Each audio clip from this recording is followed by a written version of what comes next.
question is, do directors carry the emotional weight of the various traumas that their actors are going through in the film?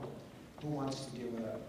Well, I would like to say that for me, when you shoot a scene in the morning, an emotional scene, like a kid is dying or some very tough scene, in the morning it's very hard to shake that scene, at least for me, at night. You know, you still has that, you know, suddenly you are leaving the film in a way, and it's good that you are.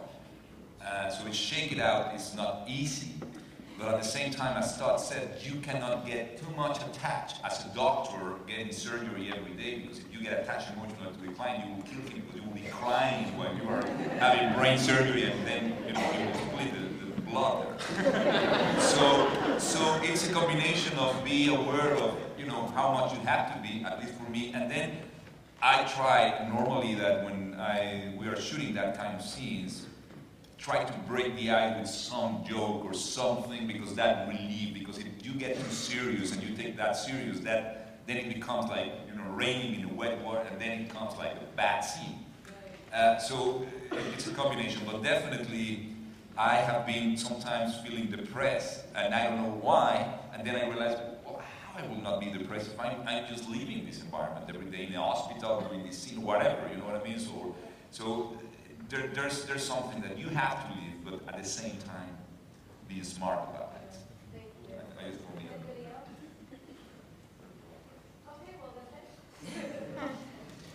Sure.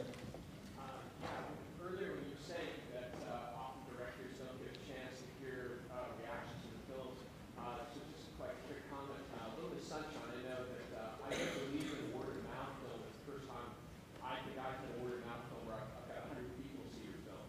And then for Alejandro, Babel, great film, but Amos Terras, I always feel a great film is one that gets under your skin and disturbs you. I still recall when I first saw the film in London, and I often think about parts of it, and it takes me back to that rainy day in London. So that was a great film. And the question, I haven't seen either Todd or Phil's films, so I can't mention anything about those. But for John, Carl, my nephew, absolutely loved the film. He's 5 years old, and when I get him on the phone, it's always, "Hello, soldier." And there's two factors about the film that were great. Father's Day was a weekend, and my grandmother was queen, so I think it's a great connection. Thank you. So I think the question was, Gil, why don't you screen your film for us? You could just pretend like you loved it. I'll accept that. Thank you. Anyone else? Yes. Yeah, could each of you speak about your current films and the greatest challenge creatively that you faced, the darkest moment you faced, the highest moment you faced, the moment when you said, "Yes, I'm getting it." So 3. The question is, please show us your pain. Favorite ice cream flavor. Well, I guess I'll start. Well, right now I'm like I said, I'm in pre-production on a film.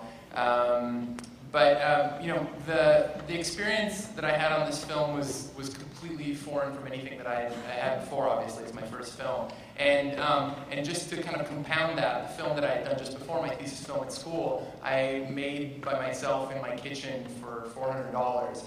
And so there's a little bit of a discrepancy in the process between the two films. And so the greatest lesson was learning how to make a film with 200 other people and learning to trust these other artists and knowing that the quality of the film is dependent on their work. So for me, that was the biggest lesson, and that's the most the thing I had to work the most at, and found the most rewarding ultimately.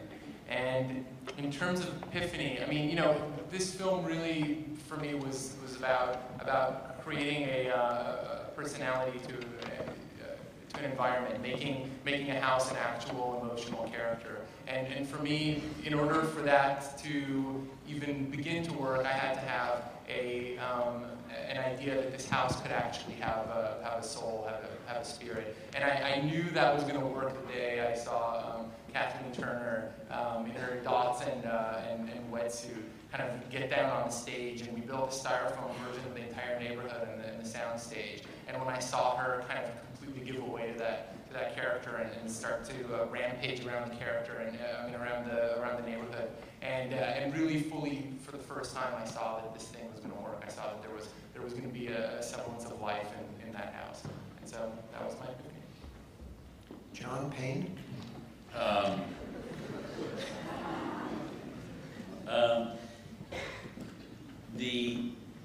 The film we're working on now at Pixar is called Ratatouille. It comes out in June, and Brad Bird's directing it, who did The Incredibles. And it's about a rat that wants to be he's awesome. About a rat that wants to be a fine chef in Paris, France. And it's fantastic. It's the most extreme fish out of water story you've ever seen, but it's beautiful. But more importantly, as all Pixar films, there's a core, idea that, and it's about following one's own passion against all odds. And it's a fantastic story. It's really funny too. So that's what we're working on. But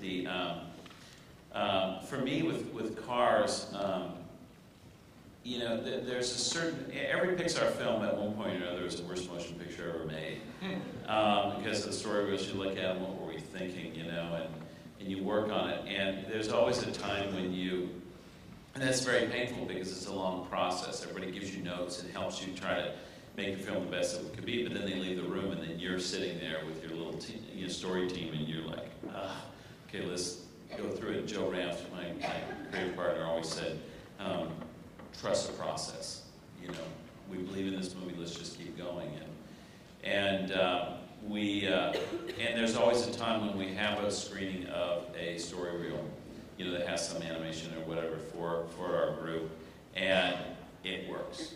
You feel it, and even this jaded audience has seen it a million times. They're laughing, they're being moved, they're like, and they come out and go, yes, you have it. And then it's like, so you've climbed that hill, you push that boulder up to the hill, and then it's like, then you have the production of the film ahead of you, but the story's behind you, you know what you're making, and you can direct all the people around you to all the little pieces, because every tiny little thing in our films is there to support the story. And so the hardest part of the production for us is always when the story's not there yet, and yet you have all these people on the project, and you have to kind of feed the beast, I call it, where you have to get footage into the, lay out the first stage of production. You have to kind of, to meet the quotas, to get the movie done on time. You have to do that, but the story's not right, and it's always a struggle. But once you feel like you have that one screening that we've landed it, then it's much easier. But I think the one thing that would get under your skin is that because of your success, there's so much animated product out there, and much of it is Tell me about shitty. Well, I actually look at it the other way. I love animation. I love animation of all mediums, and I'm so